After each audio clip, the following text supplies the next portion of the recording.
In theater, we have always had the saying of no apologies. So the idea of take a risk, have fun, and don't apologize for it. Jump right in. I jumped right in. It was the best decision I could make. I got involved heavily, and it's because of my involvement that I have the connections I have today. Talk to your faculty. We are not scary. Just come in and ask me. I am so happy to help.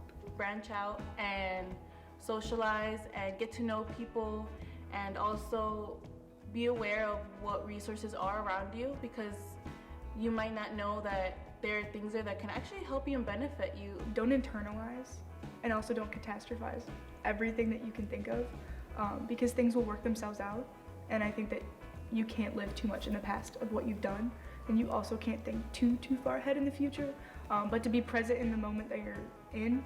Really try your best to try new things. Don't be afraid, because sometimes you don't know what it opens up to you. You might like it, you might not, but then you need to really do it before you know the exact answer. Meet new people, go out of your comfort zone. Like, these are the 4 years in your life that you have that chance to do that.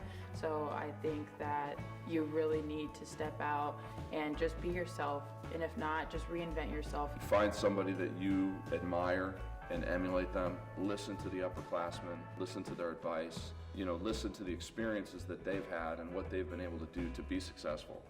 You're gonna find someone who is in the same place as you. They're gonna be a new student in a new campus, but honestly, everyone here goes through the same thing. It's just you have to open yourself up to grow, and you can't do that if you are too scared or too cool or too something to be willing to just dive in. Everyone says, be fearless. Well, everybody has fears. Just do it anyway. Do it scared. This is an opportunity to kind of explore who you are, be who you want to be, and really get to know yourself as an individual, academically and kind of in a professional way as well. But you'll be surprised to see that the relationships, in a good way, meant just as much as the degree and what you studied.